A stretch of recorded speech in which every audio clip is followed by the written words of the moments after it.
Hey everyone, and welcome to This Explainer. I am absolutely thrilled you're joining us today because, wow, we are tackling one of the most high-stakes, highly polarized, and fiercely debated topics playing out across the entire country right now, taxing the wealthy. It's a conversation packed with really strong opinions, massive dollar amounts, and, quite frankly, completely opposite views on how the economy actually works. We're going to unpack the arguments from both sides of the aisle, looking straight at the source material to figure out what's really driving this debate. So get comfortable and let's dive right into this. Okay, so here's our roadmap for today. First, we'll look at the push for wealth taxes, then the capital flight argument, the power of political donors, the sheer complexity of the tax code, and finally, the ultimate balancing act. All right, kicking things off with Section 1, the push for wealth taxes. Public demand meets policy.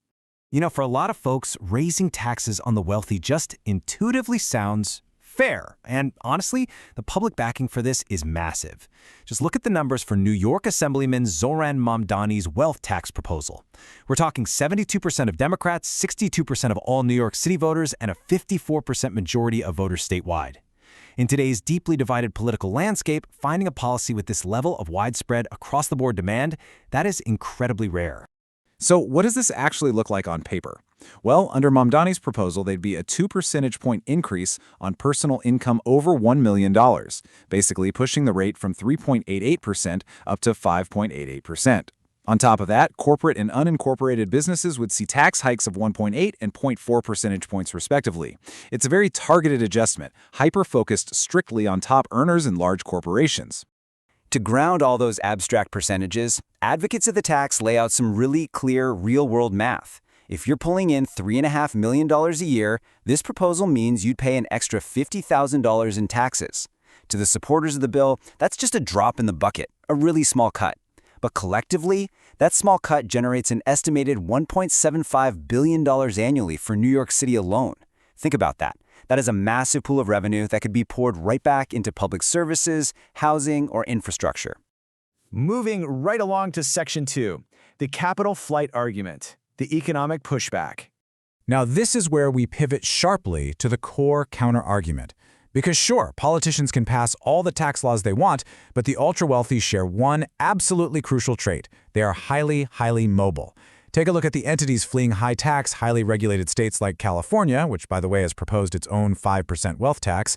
We aren't just talking about a few random people packing up U-Hauls. We are talking about massive corporations, Tesla, Chevron, Hewlett-Packard, alongside high-profile tech billionaires like Google co-founders Larry Page and Sergey Brin. For literally the first time in its history, California is experiencing out-migration. Critics of wealth taxes argue that, hey, when you punish people who want to get ahead, they don't just sit there, they simply take their capital and leave.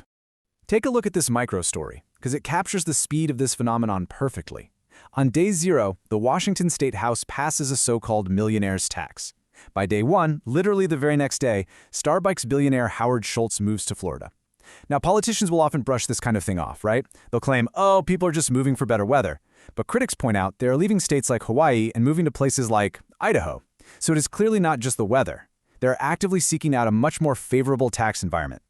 Ultimately, this debate really boils down to two entirely different philosophies of how wealth actually functions in society. Side 1 views a wealth tax super simply. Hey, it's just 5% taken out of a rich guy's checking account. It's liquid, it's available, they won't even miss it. But side 2, they push back hard on that. They argue that wealth isn't like Scrooge McDuck's gold coins just sitting idle in some giant cartoon vault. Most of America's wealth is actively tied up. It's invested in businesses that create products, services, and importantly, jobs. So their argument is, when you tax that, you're actually taxing the very capital that grows the entire economy. And you know, this isn't just a bunch of theoretical economics. Look at this absolutely stunning historical precedent from Maryland. When they implemented a millionaire's tax, the projected revenue was supposed to be a gain of $106 million. Sounds great, right? But the actual revenue? A massive loss of $257 million. The millionaires simply left. This is exactly why several European countries ended up totally axing their own wealth taxes. The reality of capital flight ended up costing the government way more money than the tax ever brought in. Which brings us to Section 3, the power of political donors, where policy meets reality. So we've seen the public demand, and we've explored the economic pushback. Now, let's take a look at the politician's desk, where highly popular policies run headfirst into fierce, behind-the-scenes lobbying. Let's look at New York Governor Kathy Hochul as our prime example. $175,000. That is the size of the campaign donation made to her by the Rudin family, making them her single largest donors. And the Rudin family, well, they just happen to be a multi-billion-dollar real estate dynasty right there in New York City. To give you a real sense of the immense, almost unimaginable scale of their wealth, they own 345 Park Avenue. We're talking about a building so incredibly massive, it actually requires its own zip code. Because Mamdani's tax proposal directly targets top earners and real estate wealth, a family like the Rudins clearly has a massive, vested financial interest in stopping this tax plan dead in its tracks. And it's not just real estate families playing the game. Remember those corporate tax hikes in the proposal we talked about earlier? Well, they would squarely hit massive accounting and business firms like PricewaterhouseCoopers. PwC brought in $25 billion in revenue last year, and wouldn't you know it, they also happen to be Governor Hochul's third largest campaign donor. They have a very strong, very clear financial incentive to push the governor for a solid no vote. But these individual interests, they don't just act alone, they organize. These donors are part of a massive web of high-powered financial and corporate interests bankrolling a new group called the Coalition for New York's Future. They've launched a $10 million campaign specifically designed to halt Mamdani's tax proposal from ever leaving City Hall. With heavy hitters like Pfizer, JP Morgan, and William Rudin in the mix, it really goes to show that when policy threatens massive wealth, that wealth leverages its political power to protect the whole shebang. All right, shifting gears to Section 4, Complexity and the Tax Code, the systemic flaw. Let's zoom out for a second from these specific state fights to a much broader frustration shared by pretty much all critics of the current system, the sheer, overwhelming complexity of the tax laws themselves. 10 million, yep, 10 million. That is the astonishing number of words currently making up the United States tax code.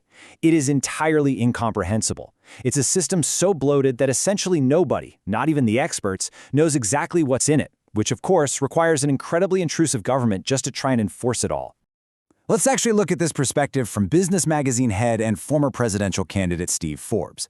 He points out that we spend over $500 billion a year in pure cash and in wasted time just trying to navigate this corrupt, incomprehensible tax code. He argues that this incredibly bloated system actively terrorizes the American people and basically acts as a massive drain on our society's resources. And the real tragedy here, critics argue, is the massive opportunity cost. Instead of wasting trillions of dollars and tens of billions of hours doing tax compliance, imagine if that money and human brain power could have been used for productive innovations. We could have been creating new products, developing new services, or discovering new medical cures for diseases.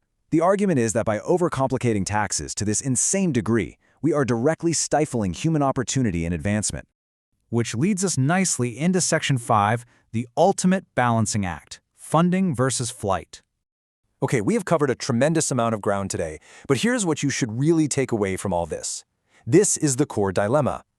On one side, you've got a democratically popular push to fund the public good, demanding fairness and asking the wealthiest citizens to just pay their share. But on the exact opposite side, you have the harsh economic reality.